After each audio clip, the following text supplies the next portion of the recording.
So today is a culture day. I'm going to try to explain to you how Old Testament life worked on a daily basis and what it was like to be a woman in the Old Testament, and how life lived and whatnot. And so we're going to start with something called a Bet Av. So, I brought you my pen. The Bet Town. Oh, okay. Right, like that. Now, you might recognize, if you were in the Psalm 119 class, the first one is Aleph, the second one is Beth. Well, in Hebrew, the T and the TH is the same letter, and they pronounce it sometimes as a TH and sometimes as a T. I'm sorry. And that second letter stood for house. Okay, so the Beth is the house. Bethlehem is house of bread. That's the Beth on there. And so whenever you see Beth is home. Isn't it House of God? That's what I was always told, but I don't know. Bet Av is the house of the Father. Oh, okay. Okay? And the other thing I noticed this last night, because we got to go to a meeting with Geronda and the people down in Modesto to see our tour guide from Israel, who was visiting the United States and going around, and he told us all about what was currently going on in Israel from his personal perspective and how his life was interacted and how his family was interacted. And in the middle of it, I don't know if you noticed, his daughter calls him Abba. Mm-hmm. So I always thought the word was Abba. So here's how. Oh, like in Spanish. Or even in Galatians, we are adopted, we get to call him Abba Father, right? Uh-huh. Okay, so one thing I noticed is that if the word, the letter B has tripped me up in Hebrew since the beginning, okay? So and this is just my observation, if the word starts with a B, it sounds like a B. If the B is somewhere in the middle of the word, it sounds like a V. That's my observation. Now, that might not be entirely true, but so far, that's what I've noticed. So this would be called Bet Av. See, we got two B's. One's a B, one's a V. Bet Av. And it means house, and Abba means father. You guys watch The Chosen, and you see Big James go, Abba, you remember that phrase? I can just hear him saying that. And so that's house of the Father.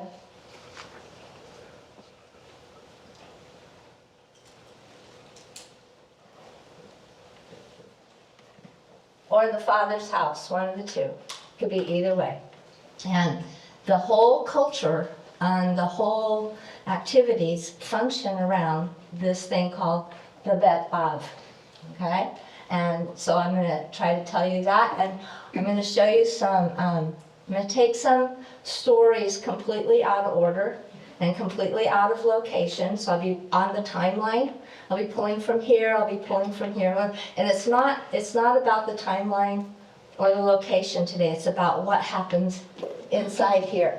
Okay, how that works. And these are illustrations, and I've got three of them are wonderful, and one of them is a failure. So we get to see when that failed and when it succeeded.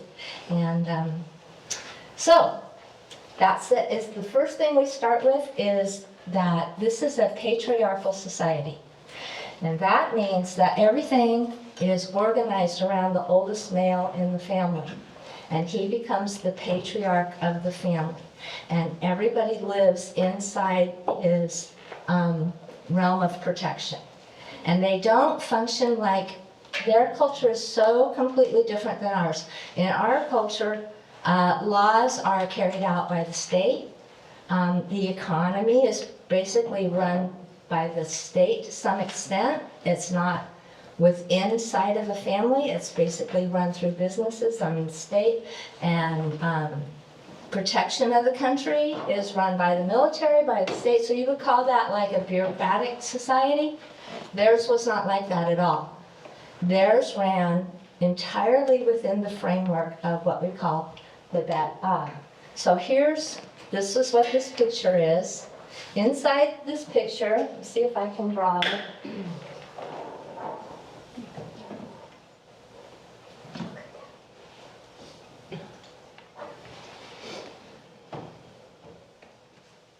Okay, here is your Bet Av, and it's your father, your mother, your kids.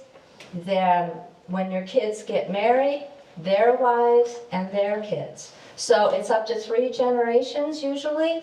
They don't usually live longer than that. And, well, they did at the very beginning, but later on, they didn't. And it's up to usually about 30 people. And that is what they call a household. So now in our country, households are 4 or 5 or 6 or however many kids you have, mom and dad and kids. Generally speaking, grandma doesn't live in the house with the kids. And neither does grandpa, and neither does Uncle Henry and Aunt Lou and their kids. And you don't have a house with in our country, that's not how we live. That's how they lived. So it's all different, and it's interesting to understand how this all works. So this then, when the Bet Av gets a little bit too big, and we'll talk about that, as Israel's family grows, but you can think about Jacob and his 12 sons. Talk about a big Bet Av. He's got 4 wives, he's got 12 sons and a daughter, and they are getting wives and having daughters. That is what you call a big compound. And they are all living and interacting.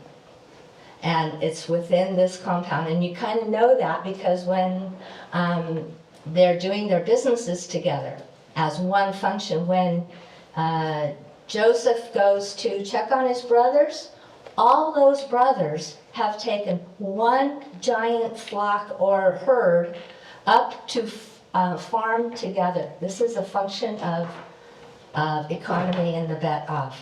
So they don't have, each one doesn't have their business and this business and this business. They're all one big business. Hey, Debbie, Yeah? is that where the kibbutz is modeled off of? Do you know? I do not know for sure about that, but it might be. Because I know my family in Israel, they all live on a kibbutz. It's probably very much like that. Okay. I don't know all of Israel's current, I think probably it's half and half. They probably live in their apartments and this and that and separated, and they also live, so it's probably not, it's probably a little bit of both. Yeah. So when this gets bigger, the next thing is the clan.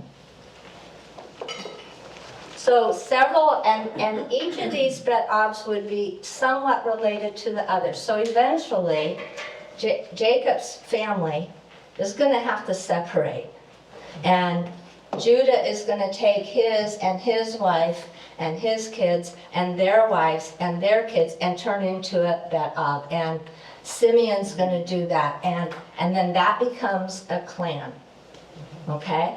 After a while, those clans get really big. And they split off. And now we have tribes.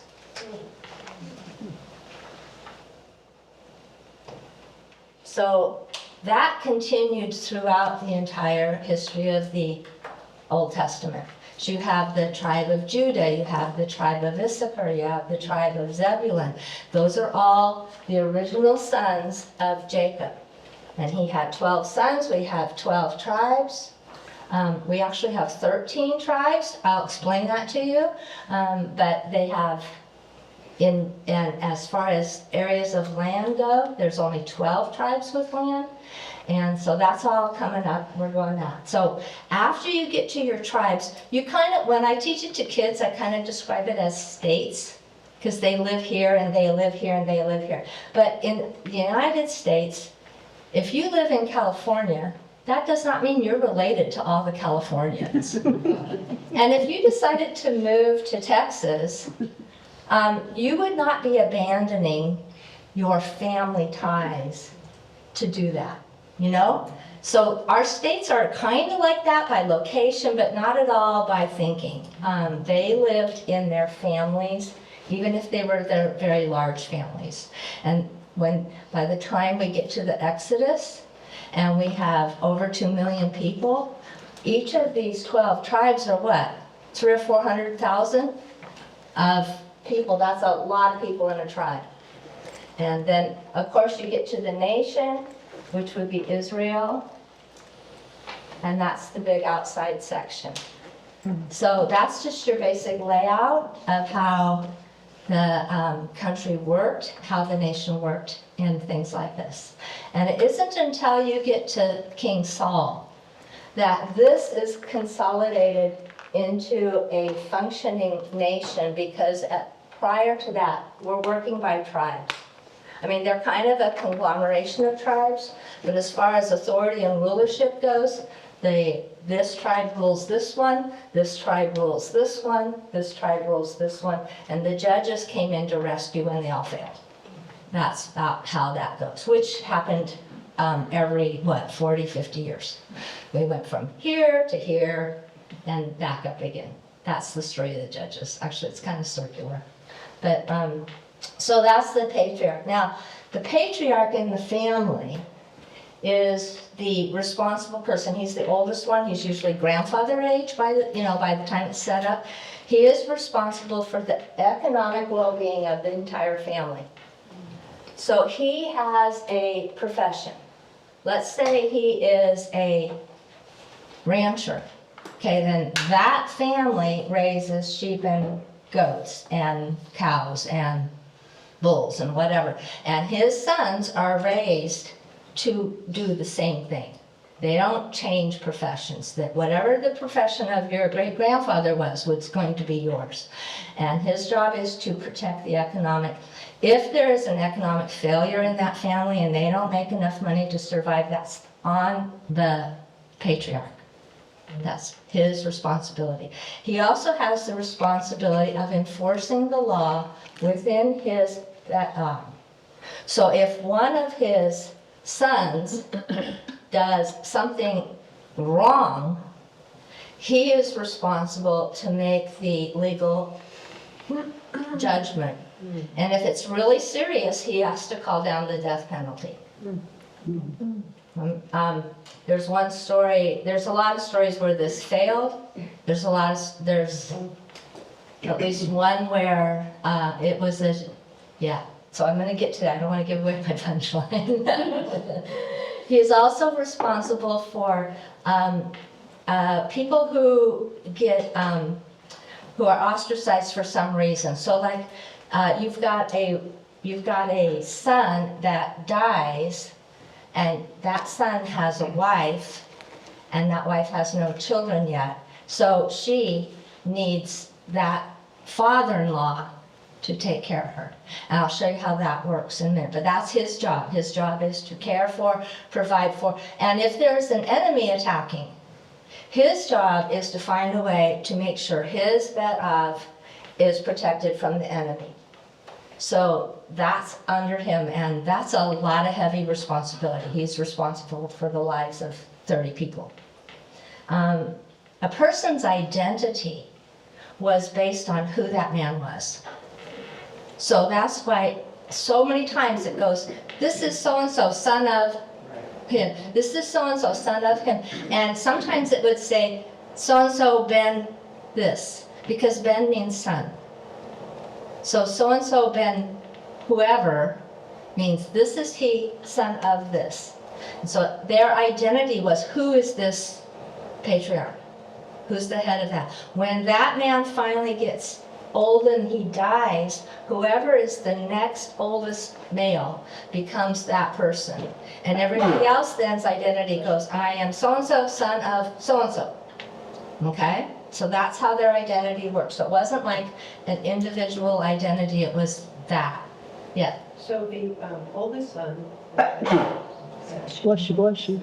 And then it could be a younger brother then steps in. It could be if the oldest son dies or something, Right. the next one steps So it could in. be like one of his brothers. Right, and there's all kinds of times when God says, I'm gonna change up the order, which I'll show you here in a minute, and why he does that, and the conflicts that that causes, even when God does it. Because the people who were up here who didn't get chosen have sin natures and didn't respond well. Yeah, so there's that. The males were lined in, I hate to say it by value, lined in up by birth order. So you look at, the story's perfectly, you know the story of David and he's going to be anointed as king and Samuel comes in and they know that something big is happening. So who does Jesse bring in? He doesn't bring in David, he brings in Eliab. Why Eliab? He's the firstborn. And then I think it's Shema. Maybe I got these mixed up. Why him? He's the secondborn. And he actually lines them up in order by birth. And he goes through. And like, can you imagine being Eliab? He's the great, handsome, military hero. And Samuel says, no. And you can just see the tension rising in this family.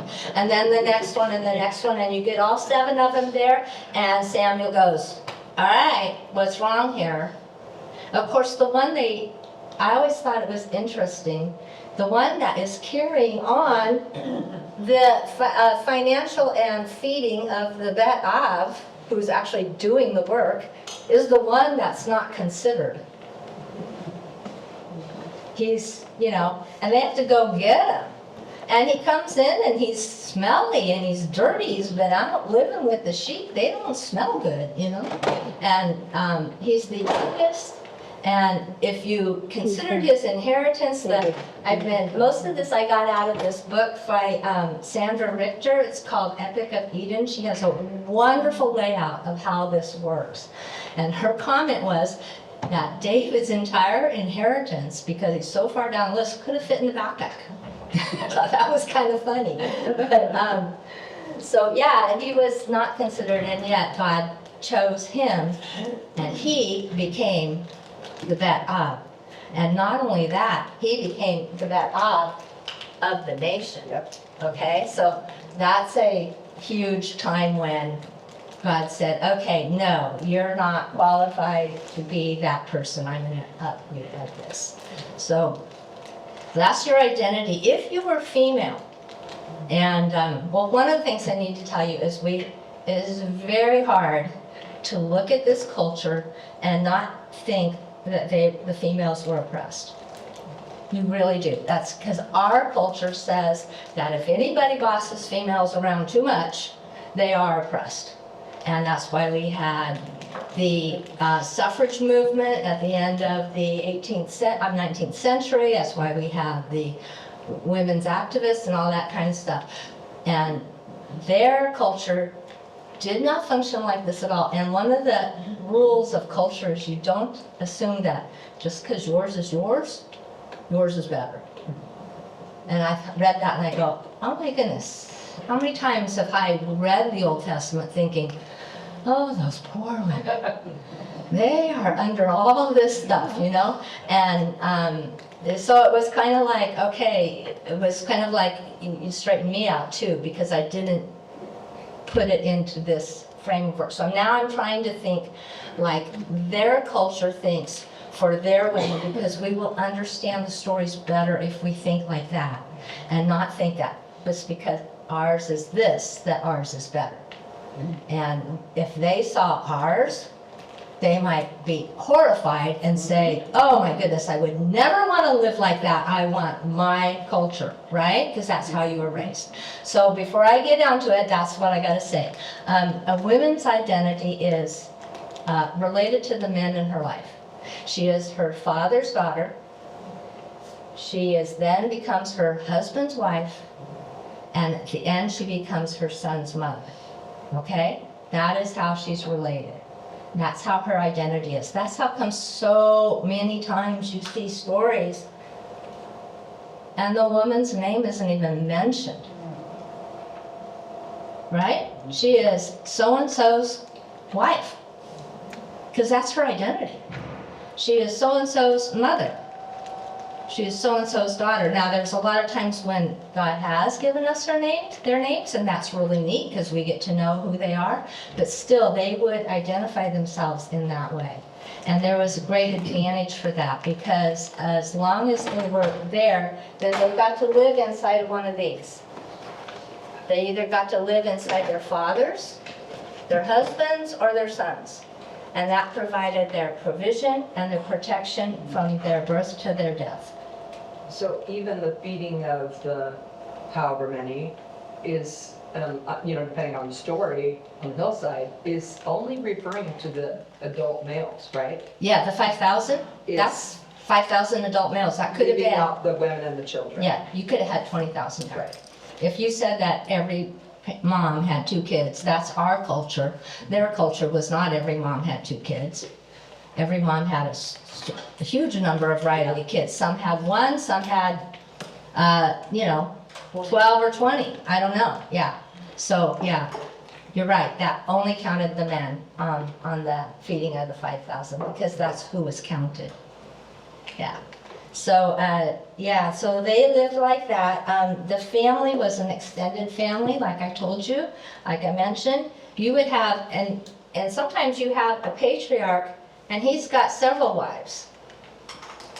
I mean, even Hannah was one of 2 wives. And then each of those have their families that live under there. So this patriarch has all this juggling of personalities to deal with. And the women would function as the best way I could put it, as a team. And inside their compound, they would cook together. They would thresh wheat together. They would weave together. They would spin together. They would function as this team that supplied all their needs. You didn't go out and buy fabric generally. You got the wool off the sheep and you spun it into yarn. And then when we were in Israel, we saw someone doing this, and once they spun it into yarn, and they spun it by hanging it, and then had a spindle and just did like this, and that's how you spun it. And can you imagine spinning enough? Have any of you knit or crochet? Can you imagine spinning enough yarn to make anything? And then when you're done, it goes, have you ever seen that? Okay, you have to let it set for like 5 months. And then the tension falls out of the yarn. And they would do their own dyeing, if they were going to dye it at all, and they would dye it with pomegranate juice, or they would dye it with whatever they had. And then they would then weave it. And you have this big, I'm just thinking of the huge amount of workload and why women work together in this compound. And now you finally have one piece of fabric that makes half of a garment. The front piece.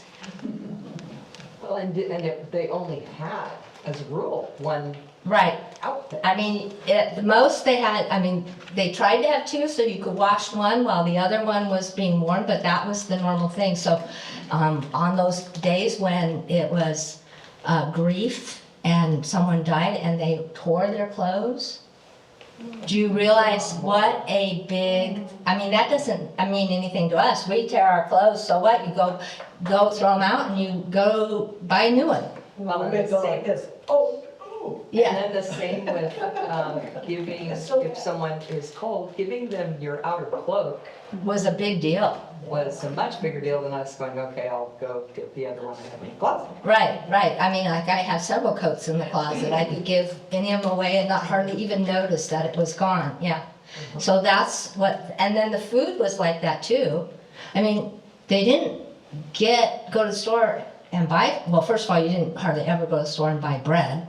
And you didn't even go to the store and buy flour. You had the grain that was grown on your property, and it came in, and it comes in with all the wheat and the tares all over it, and it has to be separated and crushed. and then it has to be ground fine, and then you have to make the bread, and then you bake it in a brick round oven type thing. And so this is what, and they also usually had grapes so that they could have grape juice, which what they called wine. Some of that's fermented, some of that's not fermented, and all of that. So, and not only that, you had to go get water. So you think about how much water your family goes through in one day, and would you like to carry that on your head back up the hill from the creek? Because obviously it's lower, that's where water is, you know. So yeah, I know we went to a well at, no, it wasn't Masada, where was it? Anyway, we're up on a hill, and it's a fortified city that's in ruins, but they didn't want the enemy getting to the water, and water was down here. So they blocked off the water and dug a well down through the hill. It was 168 steps down this ladder or thing to get to the water. Okay, well, I was exhausted getting down there. And then we have to climb back up. But can you imagine climbing back up with a huge thing of water? Those ladies had to have leg muscles of, you know, Beast. strength beyond anything, because, and the neck, just the neck to carry it. Well, think how God created us and made the head strong enough to be able to transport a jar of clay full of water. I know. Isn't that crazy? Like a lot. And they weren't small, you know, and I can't even stand straight enough to balance it, but yeah, so they had all these skills that we do not have. And so you can see how they work together in this team, and this is daily life for the women. And because they lived in this Bet Av, they had that safety net of food and care. They had the safety net of protection from enemies, and they had family and all kinds of things like that. So when a girl grew up, she grows up in her dad's Bet Av, but when she gets married, she leaves that and becomes part of her husband's Bet Av. All right, so this has answered a huge question for me, because I had this question for forever. And it was like, okay, Jesus and John the Baptist are cousins. Jesus is in the tribe of Judah. John the Baptist is in the tribe of Levi. And my question is, how does that work? So the reason I know he's in the tribe of Levi is who's his dad? Priest. Yeah. He's a Zacharias. Yeah. He's a priest. He's going into the temple to offer incense when he talks to. If he's not a Levite, he's going to drop dead. Sorry. So I had these two cousins, and so that was really like, oh, this makes sense now, because it was through the moms. So the mom, Mary, is directly from Judah, but Elizabeth, who is probably her mother's sister or something like that, is married into this family, which makes her son a Levite. Okay? I get it. I mean, it's not like that's a big, important spiritual thing that you need to know, but I just wanted to know. It's one of those stupid questions I ask God all the time. Like, how did that work? And yeah, so that explained it to me. Did they normally try to go stay married within the clan? I think so, but I don't know that. I think that as the generations went by, it got, what the worst thing is when the son goes outside Yeah. the clan, the tribe of Israel, and goes over here Yeah. and gets a wife over here. And that happened a lot. I'm just telling you, that happened a lot. And what happened is that wife usually brings her tiny little idol into the Bet Av. Oh, yes. And that tiny little idol that just looks like no big deal at all becomes the huge temptation and destruction to that. It's like the tiny drop of yeast infecting an entire batch of. Yes, it is exactly like that. So that's how that would often happen. And that's why they were told to marry at least within here. And often within here. Okay? So that's how that all works. If you do not have a bet ob, let's say you are married, your father has died, and you are now married, and you have not had children, and your husband dies. And he was the head of the bet ob. Now you are outside of provision, protection, you're outside of everything. You have to realize that they didn't have Social Security. They didn't have a welfare program per se that they could go to some government somewhere and put in a claim and say, here I am, this is for me. They didn't have insurance. What if she got sick? She didn't have anything. She was completely destitute. Is that like the story of Ruth? You think that might be why I had to read the story. She was completely destitute. And you can even, in Ruth's story, it's even more destitute than that because Elimelech sold Naomi's land. So she didn't even have land to go back to. She didn't have a husband, she didn't have sons, she didn't have grandsons, she had no bet ob, and she had no land to return to. But I'm jumping ahead on my, yeah, that's But isn't okay. that why in the Bible, a lot of times when you see the widow's mite, and all, those are women that were usually had. They usually had nothing, Yeah. yes. And you will also know that there was a lot of reasons, if you read through, especially Deuteronomy, there's a lot of things that says, this is for the widow and the orphan. Right. This is for the widow, the orphan, and the alien who is in your land. Alien meaning someone who wants to live within Israel that's not Jewish. And this is how you care for them, because that Well, that was all they had. that was their it. system, yes. And it was a very difficult time to be. So a woman looking at our culture would say, you know how many women are functioning individually? That would terrify them. They would not want to live in our culture like that. They want to be in this realm of safety because that is the only way a woman could survive back then.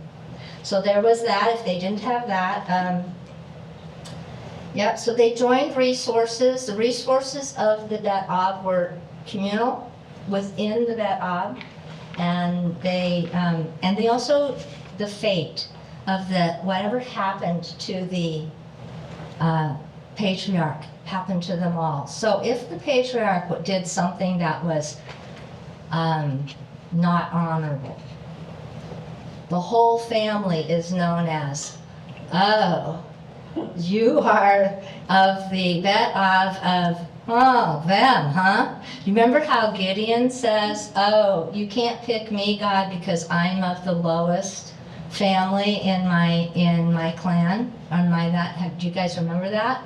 He's saying, I don't come from a good Bet of, God, you're picking the wrong man. Because he had a very poor reputation. That's how that came out. Alrighty, so I think I got all of that. I have to use my notes a lot this time. So patrilineal means how did you create your line of ancestry? It always went through the father. So it's called patrilineal. So you would go, the genealogy goes through the male. You would always list it like that. Sometimes females were listed in the genealogies. Most of the time, they were not. Anybody read First Chronicles? First Chronicles almost beats Leviticus. Yeah. I'm just going to say, especially the first 9 or 10 chapters, because it's all about, and he is the son of him, and he is the son of him, and he is the son of him, and he is the son of him, and he did this one thing. And then he is the son of him, and he is, I have read it, and I made myself read it, and I go, there's a reason all these names are in here, but okay, God's just like, okay. There's a couple. Yeah. Library for research. There have been a lot of cool things I actually have found in there, but it's got to dig a bit to find them. The land was passed on through the son. So the land that owned goes through the next oldest son primarily, and it goes by birth order, and that's why you have a double portion. You guys have heard of the double portion? Okay, so you got a bunch of sons. Let's not even do Jacob. Let's just say there's 4 sons, and one of them is going to be the next patriarch. He's responsible for, he needs more stuff. Resource. He needs more resources. So he gets the double portion. And it's a blessing and all of that, yes, but boy, is it also a responsibility. And is that a rule, basically, that That's- double portion the oldest? That's right. It gets switched around a lot. I'll tell you several, you've heard of Jacob and Esau?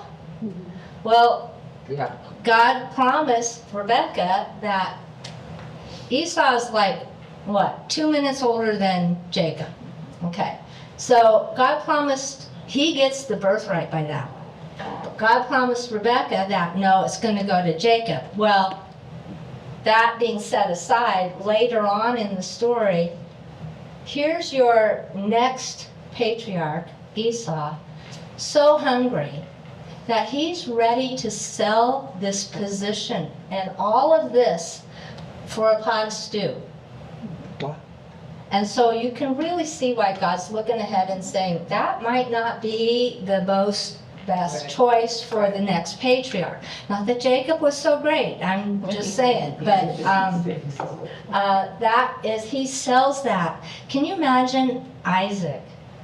Isaac adores Esau, and his son just sold his birthright.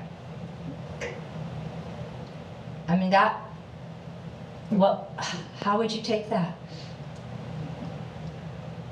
That would be, you just sold everything I am. Because his identity is in what's being inherited to his son. I can just see how that would crush Isaac tremendously. But there's a lot of times that the firstborn does not get it. Isaac is called the firstborn, and he is not. Ishmael is the firstborn, but Isaac gets the title of firstborn. And so God has chosen the firstborn several times. As a matter of fact, there's several generations in a row where God chooses the firstborn. Not 4 at least, because Isaac is not the firstborn, and yet he gets the title. Jacob is not the firstborn, that's the next one down, and yet he gets the title. Reuben is the firstborn, and it's trying to figure out which one gets the title. Is it Judah or is it Joseph? I kind of think it's Joseph. Joseph gets the double portion. Both of his sons get the blessing, and both of his sons get a tribe. That's why we have 13 tribes, and there is no tribe of Joseph. Because Joseph has 2 sons, Ephraim and Manasseh, and they get the blessing. Okay, so Jacob is skipping, when he's doing this, he's skipping over Joseph entirely and giving it to the grandsons on his deathbed, and he's next to blind, and Manasseh's the oldest one, Ephraim is the younger one, the right hand goes on the firstborn head, that's the tradition. And so Jacob goes like this. And he gives the honor to Ephraim. And Joseph says, oh no, Dad, you got him on the wrong heads. And he goes like this. And he goes, no, it's like this. So that's 4 generations in a row where the firstborn does not get the title of the firstborn. And that's God choosing his line like that. So that's very interesting. There's also, in the middle of this story, there's Judah, who becomes the line of Christ, who does a whole lot of things that aren't all that great. And I'll get, yeah. This story becomes quite fascinating as how God redeems the generations, one at a time. And that's why I'm telling you about the culture, because he's going to redeem people in certain families, one at a time. And I love it. It's not just redeeming us as a group. He'll go, I'm just going to redeem her. I'm going to fix her problem. I'm going to save him and fix him. And so redemption is very, very personal. And to get in, you have to kind of get into their families to figure this out. So patrilineal means it goes through the male. It's the birth order. It gives the inheritance is carried on that way. As a matter of fact, land in Israel at this time in Old Testament could not be passed on in any other way legally except by inheritance. You could not, if you sold your land, like you were destitute, like Elimelech, he's destitute, there's a famine, there's nothing growing, he's going to leave his land, or he's potentially selling his land because it had to be bought back later on in the story. That's why I figured he sold his land. And they left and went to Moab. Okay? That sale is only good for so long. It's really a lease. And they're not really selling the land. What they're selling is how many years of crops can that land produce. So if you are, and you guys heard of the year of Jubilee, I'm sort of like all over the place here. The year of Jubilee, there's ways to get your land back. And we'll get into that. But the year of Jubilee is if you don't get it back all this time, the person who bought it only gets to have so many crops until that year of Jubilee. So if you're at year 45, you get 5 crops, that land's not worth very much. So you pay enough to get 5 crops worth, because at the end of 5 crops, that land goes back. How often is the year of Jubilee? Every 50 years. 50. Okay, so if you're at year 1 and the family is destitute and they need to sell the land, then the person buying is going to buy a lot, because they're going to buy 49 years worth of crops for their own okay? That's how that works. So the land actually, as a matter of fact, it even tells us that even Israel doesn't own the land. God owns the land, and it is in covenant with Israel, which I'm going to tell you next week about how the land itself is part of the covenant of God owning the land, and he's covenanting out to the people. So that's next week.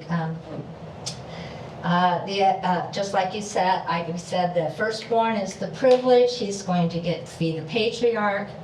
He's going to get the double portion, and his job as he's growing up is to sort of be his dad's shadow. He is to apprentice from his dad. He is to learn everything. His dad is supposed to teach him how to be the next patriarch. He's supposed to learn from his dad how to do this well. Now you look at some of the patriarchs and you go, that kid had no chance because the patriarch himself is not that great in some of the stories. But that's how that goes. We talked about the women, the gleaning laws. You saw that in Ruth. Those gleaning laws were part of God's protection for the widows who had no bet of, and orphans or aliens. They call them aliens. I always thought that was a weird way, because as a kid, alien meant outer space, Right. just foreign. So the Levirate law, thought I'd tell you how that works. You might already be familiar with that. The word Levir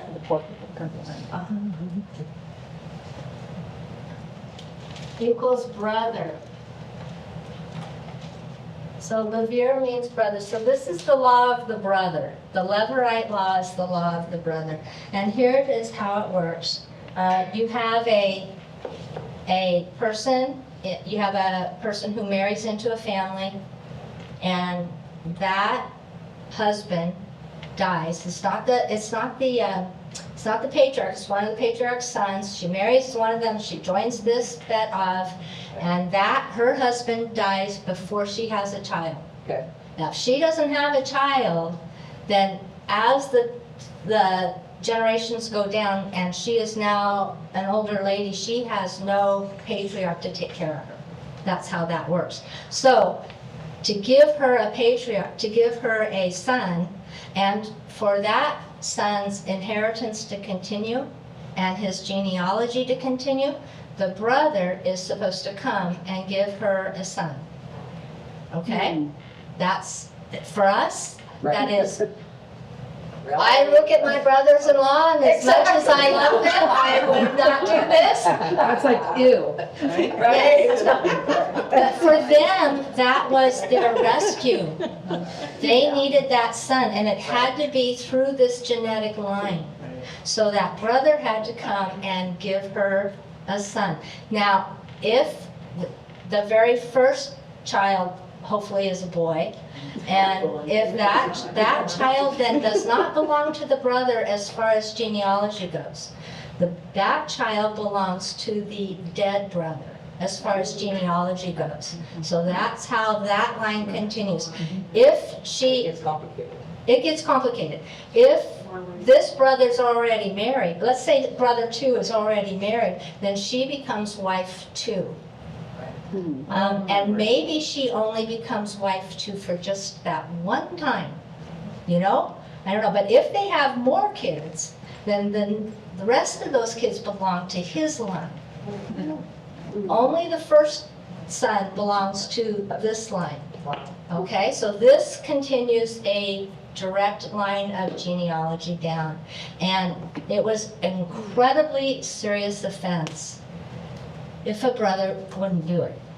Like, she's just too ugly for me, I can't do it. That movie Loving Leah, if you've seen that, that's Or- that's what they do. Or if it's just, Remember that? and there's another thing, what if the brother is vying for firstborn and firstborn just died, okay? That puts him in position of firstborn in his mind, right? So if he gives that wife, that widow, a son, eventually he loses firstborn. Okay, so this is probably more the issue than whether she looked pretty or whether she anything like that. This is probably more the issue because they do not want, you can see the selfishness going on here. They do not want to share. He goes, I just got my chance, I'm doing this, right? That actually happens in one of our stories. And so there's that. That's how this goes down. And that's how the main inheritance goes down. That's how the land goes down. And that's part of the line of the firstborn gets perpetuated. And all of that is inherited through the son, through the male. And if there's a lot of sons, as you go down through the line, there's less and less and less and less and less for each son. Which is why David would have had only a very small inheritance. Because he's son number 8. And that's not going to get very much. And if you looked at Jacob's family, so this is what was horrifying to Jacob's family. They've got 12 sons. And Joseph is son number 11. Okay, so he is way, way, way down on the list. And Reuben is supposed to be the next one. And Jacob gives Joseph the coat. No wonder they hated him. They hated him. He got the coat. This coat, this robe of all these colors is a robe of royalty. Who did he just this? He's 17. Reuben is probably 35. Can you, it would just, awful. And so, and of course, at 17, I don't know. I mean, maybe Joseph was completely humble and wonderful about it. Maybe not. I don't know. I mean, Joseph is one of the best characters in the Bible, so I don't want to say anything bad about Joseph, but still, he's a regular human. Right. And he does tell his dreams. Now, maybe he was supposed to tell his dreams, but in his dreams, everybody's worshiping him. So, I mean, not worshiping, yeah, but bowing down, because, so this did not go over well. Eventually, as the story plays out, does he rescue the family? Yeah. Does he provide a bet for that family? Does he get the double portion? Yes. And does he act as a wonderful patriarch to provide provision? And does he take revenge on his brothers? So did God make the right decision? Yes. See, but you can see the conflict between tribes going on there. Yeah. So we better, it's time for a break, and I have a whole lot more to go. So make it a quick break this time, though, because we're not going to get through. I've got 4 stories to tell you still. And this is in Genesis. It's in chapter 38, and it has to do with Judah.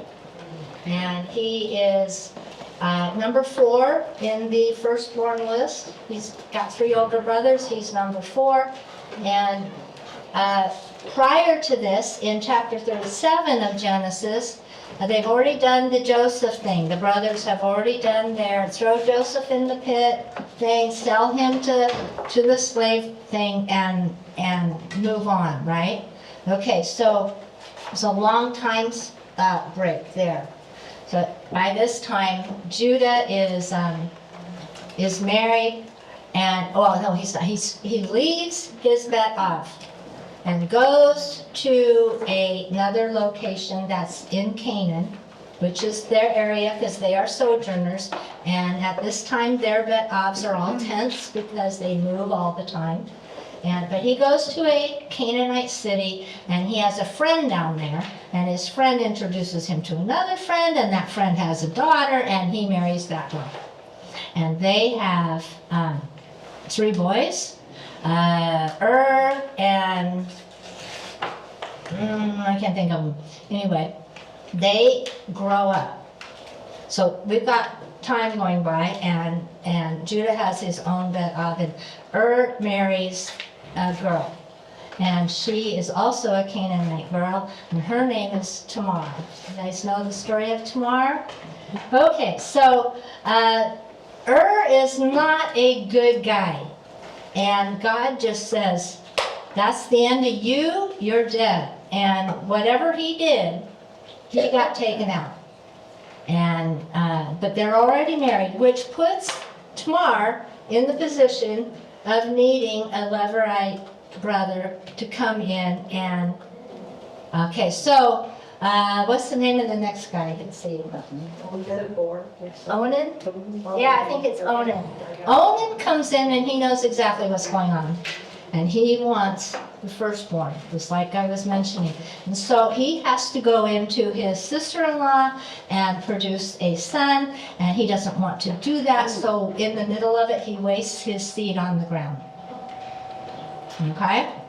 So God finds that very, very, very wrong. This was considered in that culture to fail to do the job was a huge, big look down. Anybody else looked in on your bet-off and you found that bet-off failed to do that job, you were really lacking integrity. You were really, really low, and they would look down on you. So this reputation goes back to Judah, because he's the guy, right? Well, Judah misinterprets the whole thing. He thinks that because so God kills the second one. So he's got 2 sons that have died now, and he's down to his 3rd son. And God thinks that something's wrong with Tamar. Judah thinks there's something wrong with Tamar. It's not the truth. God has the judgment on these 2 sons that have not I mean, in our culture, we would say we need to know what's worthy of the death penalty. God is just, so whatever they did was worthy, and wasting his seed was worthy of the death penalty back then. Okay? So he got that. Judah thinks something's wrong with her. I'm afraid to give my third son to her because I don't want him to die too. So and the third son's probably not really, he's probably old enough to do it, but not very, like he's probably in his teens or something, okay? He goes, let's wait until he grows up. So under that circumstance, Tamar should be living in Judah's Bet Av. But he sends her back to her dad's. That right there is a disgrace. And Judah sends her back to her dad's, and she has to live in widow's mourning clothes. So she's dressed in black, or I don't know, but whatever is widow's mourning clothes for them. For us, that would be black, all this. And she lives like that for years. And the third son grows up, and he's plenty able to do the job. And Judah just kind of forgets about it, so to speak. Enough time goes by to where Tamar is now running out of time, age-wise, to have her son. And she can't live in her dad's, she's not even supposed to be in her dad's bed. So she decides to take matters into her own hands. And as we look at this story, we go, this is the craziest story. And how, what, yes. So Judah's wife dies. So he's now a widow, which means he is free to, in his mind, to mess around. So he's going with his friend up to another thing to shear the sheep, and as they walk on the road, there goes this place, and they had false idol temples, and they worshipped with temple prostitutes. And the temple prostitutes would stand around on the road and contact anybody who came by. So Tamar is not a temple prostitute, but she dresses as one and stands by the road. Well, it's Judah who engages her.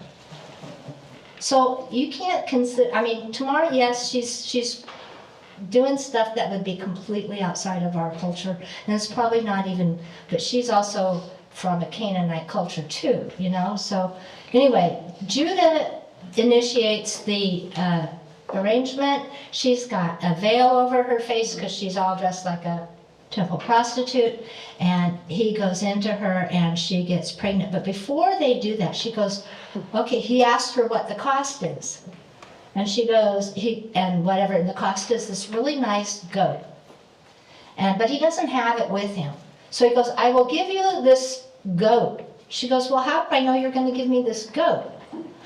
And she goes, can you leave me some kind of token by which I can get the goat? And so he goes, what kind of token do you want? She goes, well, I'll take your staff, your signet ring, and your, scarf? Was that what it was? And the signet ring is incredibly valuable. It's how you sign documents. Okay, so he goes, sure. And he gives it to her because obviously he's a guy, and he's all caught up in this, yes. And so, yes, she gets pregnant, and it's in the line of the Bet Av. You see that? It's in the Levirate line. Even though it's the dad, it's still the line. So she is accomplishing this.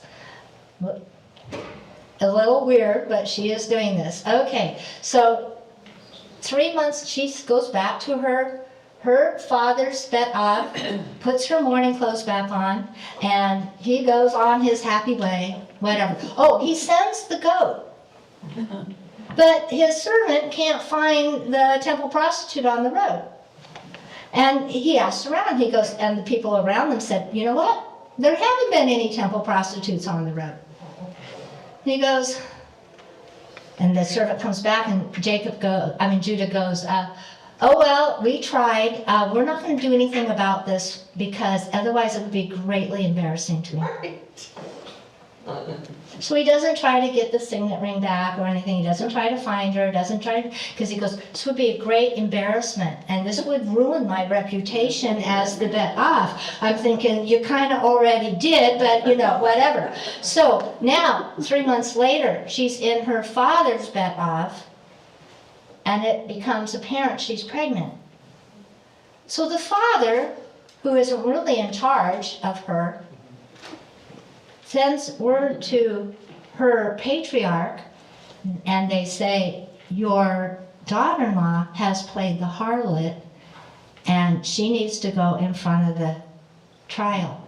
So Jacob gets a bunch of people, goes to the gate of the city, and they bring her out, and he has the right to be legal judge on this matter.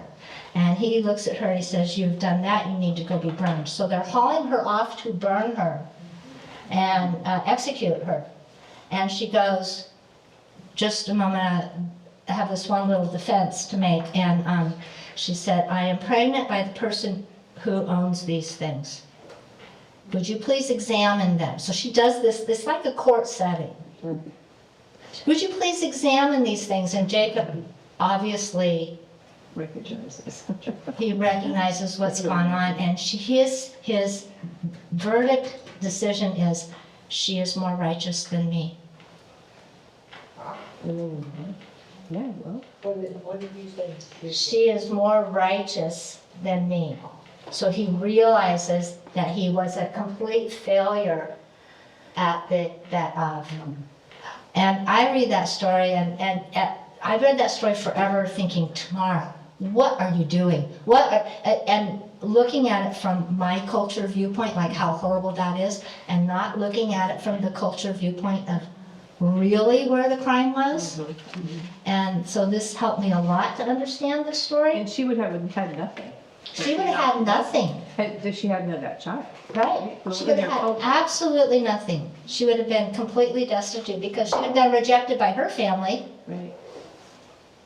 And she wouldn't have been accepted into this family, and nobody else is going to take her. Yeah, so you can, it still is really weird in our culture, but you can kind of see why she did that. She was smart. She was actually smart, yes. She is listed in Jesus' genealogy in Matthew. And women are not listed in genealogies, and Tamar is. And so she basically saves the line. And we wouldn't, even that culture saw it wrong because that's why he was going to have her executed, yeah. So that's one story of where the bet of kind of broke down and didn't work very well.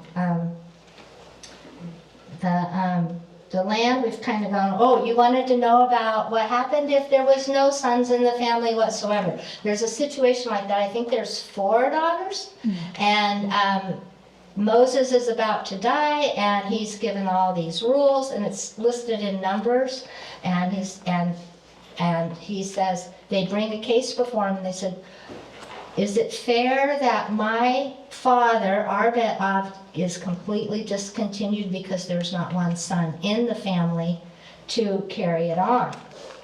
And if any of those 4 girls got married, they joined the other ones, you see, so there is no son. And Moses makes an exception to the rule. And he says, if that's the case, then yes, they can. And so when you get into the end of Joshua and the land is being distributed, they make a point to say that these girls got their land. So they carried it on. Perhaps their sons then became the next. I didn't follow that story out far enough to see how that played out.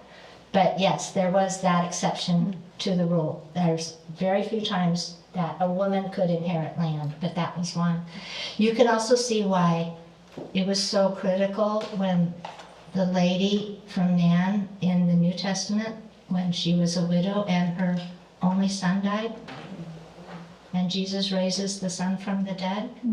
You can see how that was, I mean, yeah, just the fact that your son died is a big thing, but your son died and also leaves you destitute without any place to go is even bigger thing. And Jesus saw that story and raised her son from the dead. And that was real special to me when I think about it like that. The land, like we already talked about that, the land goes to the man. This is a picture on the next, patrilocal is the technical term for how it looked, like if we were gonna lay out the map of the house. And there's a lot of these, actually we saw some of these, Martha. It's just that there's so much rubble, it's hard to identify that we're looking at this exact style of house, but it's called the 4-room pillared house. And it kind of looks like, if I do it in a real simple diagram,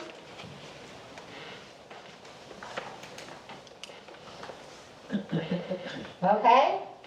And these are pillars like this. Pillars, you said? Yeah, pillars that go up, and there's usually a second story. And what they would do is, and then it would be part of a big compound. And sometimes the walls were the walls of the compound. If it was a smaller bet off, this would be the whole compound, and these pillars would, like this would have a wall, a wall, a wall, a wall, and maybe these didn't. So then we had an open area under the air, and that would be their little work area if it was a smaller one. If it was a Like their bigger common one, area. huh? Like their common area? Yeah, like their common area, it would be open to the sky, and it would have where they did their cooking and whatnot. Then, if it was a bigger one, this could be a big house, and they would put extra walls in here. So when you're looking at the ruins, and you see a ruin here and here and here and here and here and here, you don't necessarily identify what you're looking at, because it's just piles of rocks with partial walls built in there, so it's hard to identify what it was. But I think there was a lot of this right by Peter's house in Capernaum, Martha. So this area, and then if it was a really big bet of, they would have more than one building. And you would have another one here, another one here. So downstairs was mostly storage and animals. Okay? Upstairs was where they would live. And if you had a couple and a baby, let's say they just had their first son, they might live in one of these. And then you had the brother and his wife and their 2 little kids or whatever, they might live in this one and whatnot. I'm not exactly sure how they all lived, and they're not all absolutely identical to that layout, but they're close enough to where they called that is the traditional Jewish house for the normal common person, for the normal bet off. And you can see some pictures here, the top picture there, just the pillars are in there without the wall and without the upstairs, so you could kind of see the layout. And the pillars there would create the 4th room, and over here was a divider, so that first room over there was divided into 2. You see that? And then the second picture is like a really expanded one. And the wall around the outside might have been the whole compound with several houses in it. This one is a cutaway. You see where the big black line is? That would have been a wall gone up, and you can see where the upstairs is. And then the roof. And then the roof, they could get up on the roof in good weather, they could get up on the roof, and so that's kind of what it looked like. That just kind of helped me to visualize what life was like a little bit. It also, you know, in the New Testament, in John 14, it says, fear not, no. What does it say? How does it start? I have that, and just tell me. Let not your Let heart. not your heart be troubled, neither let it be afraid. For in my Father's house, in my bed of, are many rooms. If it were not so, I would have told you. I go to prepare a place for you, so that when I come again, where I am, you can be also. I was raised that was a mansion on a hill. But I love the idea of being and then take it a step further. If Jesus is the groom and we are the bride of Christ, we leave our bet off, which is humanity and all of the fallen humanity, and we are moved into his forever. And then we have this big wedding ceremony, and we get to go to the feast, and we get to drink that wine that is he created, that is the best wine that ever was. Right? So I love that idea. It made that verse a lot very special to me, that I get to be part of my Father's bet of.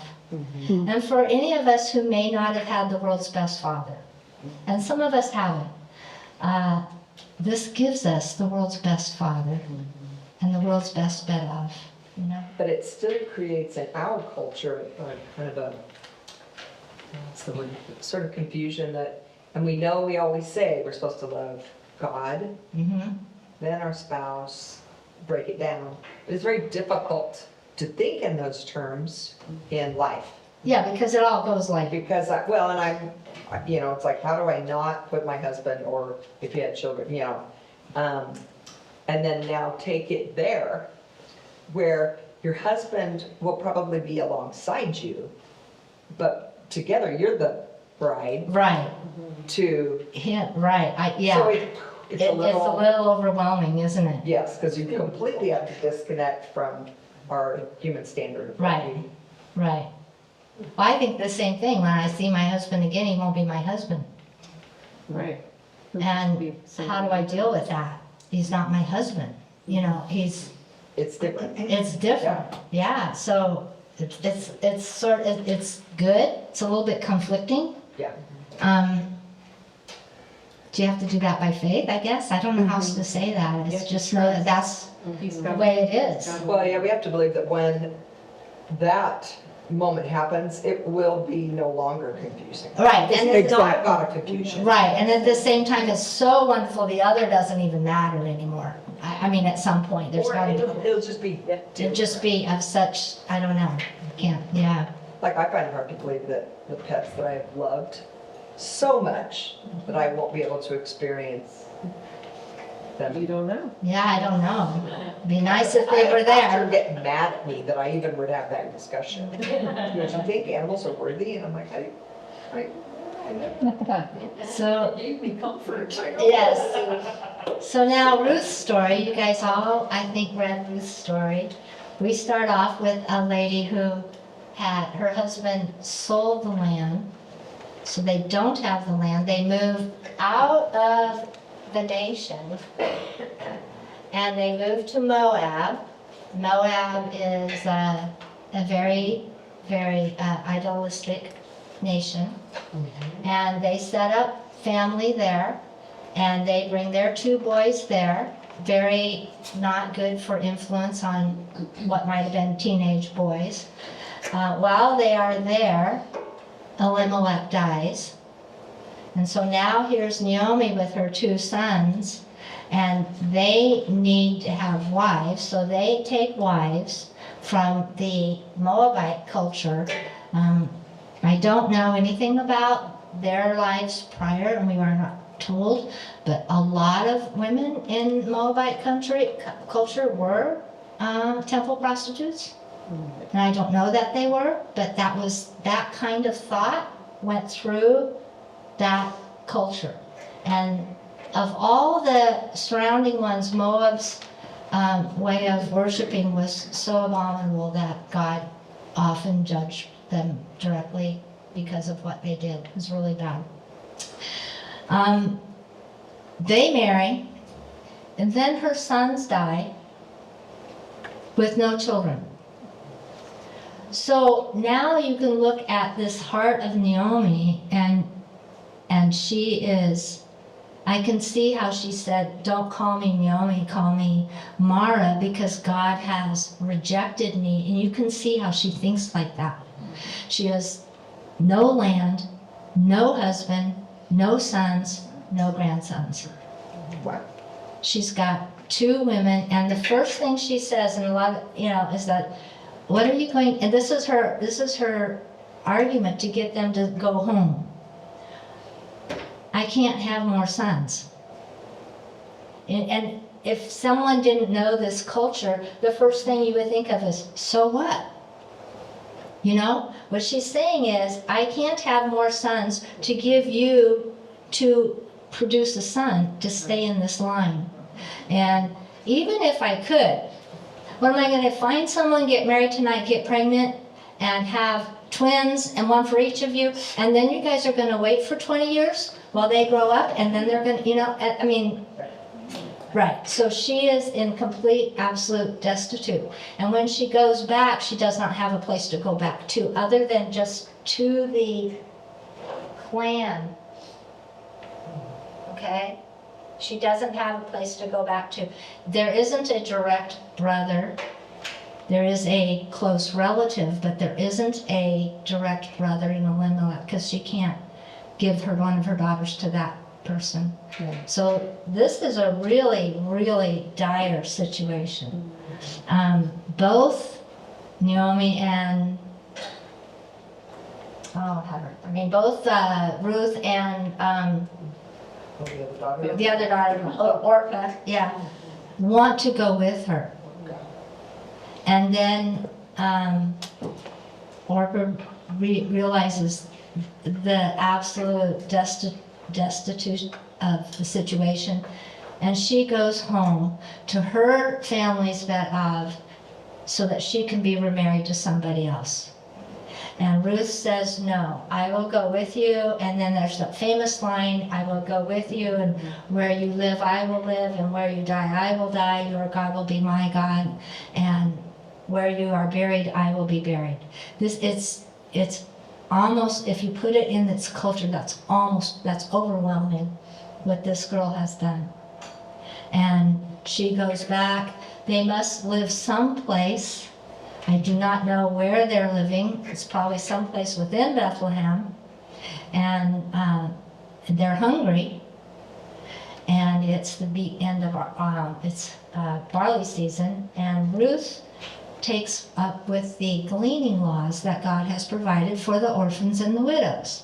So she goes, and it says, I think this is hysterical, she happens to come upon the field of Boaz. And I'm thinking, oh God, you're so funny. Because he just put us down as, she just happens to come along the field of Boaz. And Boaz sees her, and he hears her. You guys all know the story.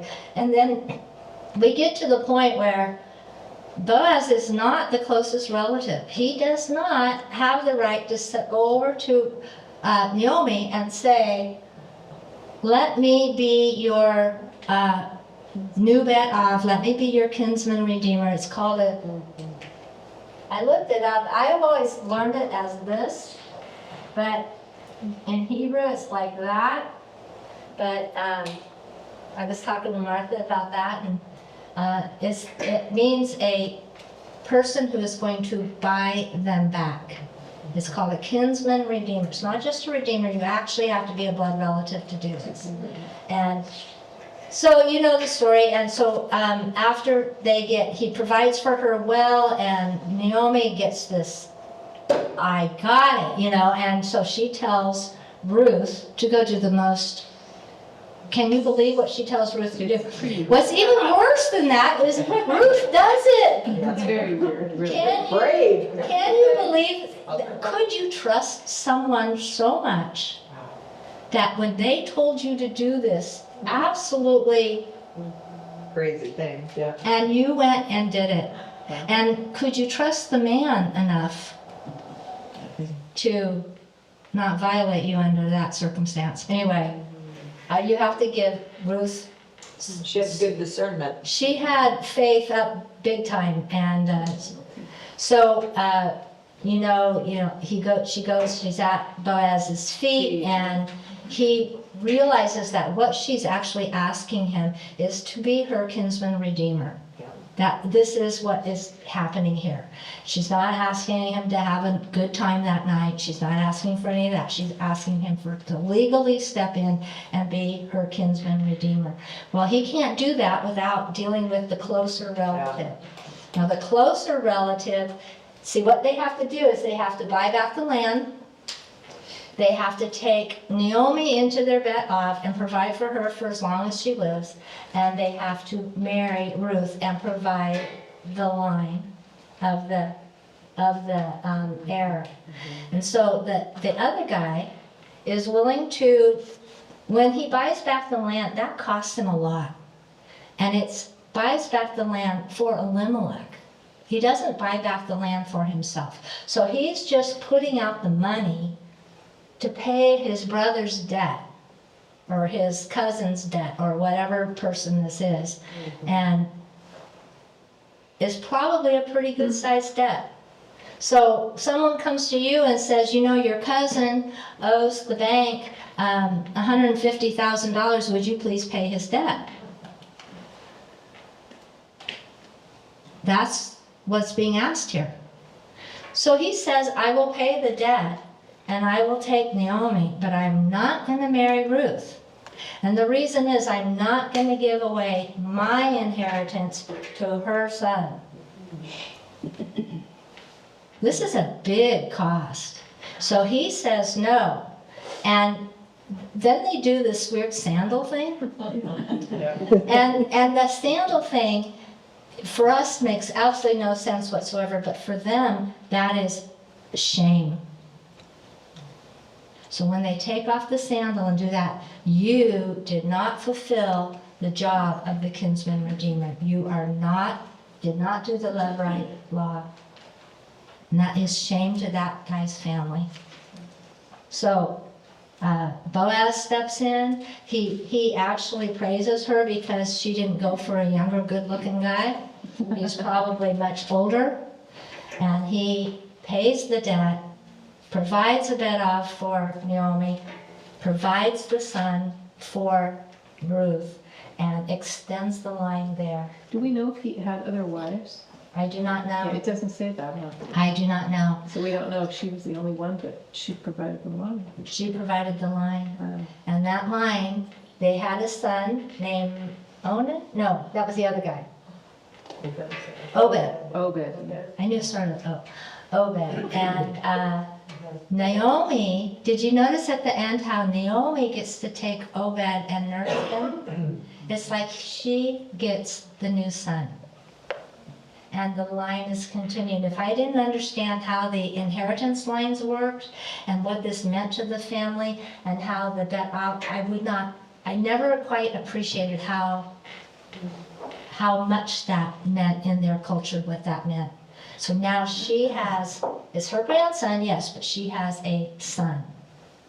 And that line, he becomes Obed, Obed then fathers Jesse, and Jesse then fathers David. So it's an incredible story. This all happens at the end of Judges somewhere. And she also is listed in. And that is our big biblical picture of a kinsman.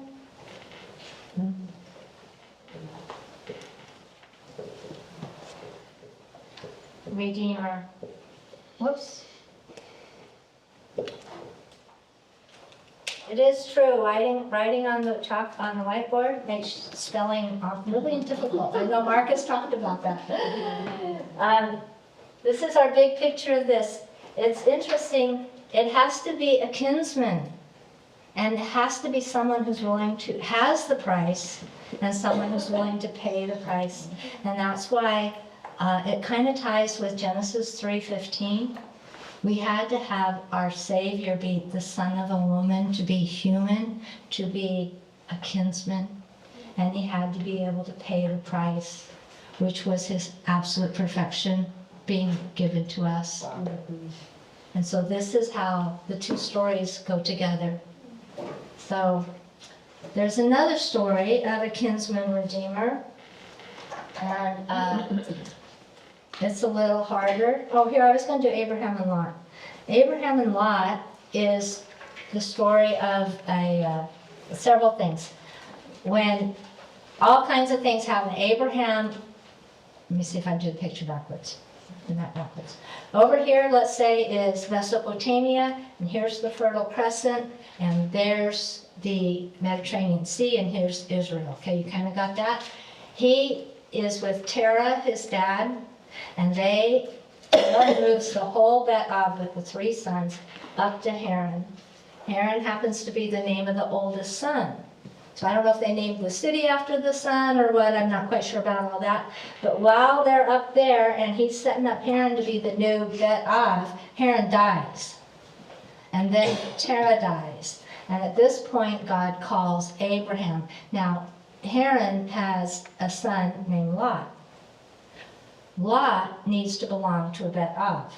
So Lot joins Abraham's Bet Av, and they come down to here. We got to see the gate that they walked through. It was just really cool. So they come down here. That Bet Av gets really big.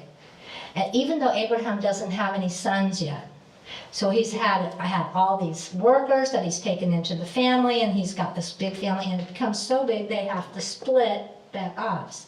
And he goes, Lot, you can pick what you want. Well, Lot picks the bottom of the Valley of Jordan. We would look at that and we would go, that is the worst place to pick. That's where the Dead Sea is. It's nothing there. But at that time it wasn't. It was the most beautiful place in the land. And probably the river went through that lake and exited down into the Gulf of Aqaba. And so it was this beautiful place. It was the best place to go. And Abraham then takes the rest of the land. And not as far as living with their ranchers and their farmers and all that kind of stuff. So they go down there, and of course, there's a lot of evil down in this land. So Lot's looking at the land, not the people. The people down there are Sodom and Gomorrah and the other 3 cities. And they decide to attack. And they take Lot captive. So Lot and his whole Bet Av are taken as POWs way up to Dan, which is the northern edge as you're crossing into Lebanon. All right, today. Okay? All right, we have 2 different Bet Avs going on here, but they're part of the same clan. Abraham finds out, and he risks his family with 312 or something like that men, and they form an army and attack and free Lot. That's when they come down. They worship at Melchizedek. That's a whole different story, but that's a picture of a patriarch rescuing a family from a political enemy that has attacked and given him back. So Lot goes back to his territory, which was not a good idea either, but anyway, he goes back down to Sodom and Gomorrah. And then you know the rest of that story. But I just wanted to show you that that's a picture of a patriarch who protects his right. See, there wasn't like an army to come in and pull him out. It was, and if Abraham had not done that, that family would have stayed up there and been slaves. So that was part of the job. So there's another one. I got to tell this one kind of quick because we're running out of time. And so at the end of, near the end of Israel's story, it's about 30 years before Assyria invades the northern kingdom and takes out the northern kingdom. In the south, it's Hezekiah and Isaiah lives at this time. The kingdoms are divided. And right here, one of the last prophets to the northern kingdom to warn them that that they're in big time trouble is Hosea. And God tells Hosea, poor Hosea, I want you to be a living visual aid to my people. And this is how you're going to do it. You're going to marry a harlot. And you're going to take her in and have kids with her. And can you be, oh, yes, God, I'm delighted. So he goes and he finds some harlot named Gomer. He brings her into his Bet Av, and they have kids, and those kids have really sad names, like, I don't know, disaster, or forgotten, or abandoned, I don't know, I'm making that up, but their names mean those kinds of things. And so, but he provides her with a safe place. He puts her in here, and she's safe, and she has a family. Can you imagine how wonderful it would be for any harlot to be rescued like that? Until she wanders away and does it again. And he's left with the kids, and she's out about doing her stuff. And her lovers out there start abusing her seriously, and they ended up putting her on the slave market. And God says, Hosea, go buy her back. Because this is how I look at my people. I have purchased them out of Egypt. I have created a Bet Av for my people, and my people have left me. And I am going to buy them back. And I thought, she comes back, she has to go in isolation for a while because that's her protection. I can see him locking the gate and saying, no, you can't get out. And she probably is not pleased, but that is her protection. He's in. And I thought, how many times has God rescued me back after I have done something that I know so much better, and he's rescued me back again. And we all have stories like that. And I look at that and I think, I just have a lot of respect for Hosea, who would, can you imagine what the other people's reputation, his reputation amongst the city is for his Bet Av, and how well he did as a patriarch with his wife flipping out and going out like that? And yet he took her back, and he bought her back, and it was the price of a slave. And that is what God did for us. And that's what God still does for us. And I think that's really, really precious. No matter how ugly we look. Or No matter how ugly we look, and we can confess our or sins. feel, you know. Yeah, and he will take us back every time. And it's a picture of Israel. The isolation is a picture of them in captivity. And then he brings them back. So that's what that is. So that's a good picture of redemption. That's pretty well, it's a fun novel to read, Francine Rivers. Yes. Yes. Redeeming love. Yes. I've watched it several times. It's a great, yeah. It's sort of, It's like a living illustration of Modern, more modern, although not modern. right. So you guys get the picture. Jesus did this for us. This is our redemption. This story, if you look at your timeline, or imagine your timeline, this kind of story goes like this over and over throughout Old Testament history. You're going to see redemption, redemption, redemption, redemption, redemption, and it's going to continue like that. That's why the whole picture, and then it ends with redemption in the New Testament. It ends with that. And then if you take it to the end of the New Testament, and you have a new heavens and a new earth, and you have redemption of everything. So the whole story is a picture of that. Whoops. excellent, Debbie.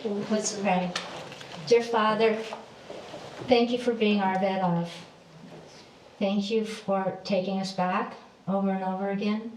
Thank you that you sent your son, your firstborn, in quotes, to say that he will redeem us as our kinsman redeemer. Thank you for just it all. And we can't even say thank you well enough. Just praise you, Father. In Jesus' name, amen. Amen. Another good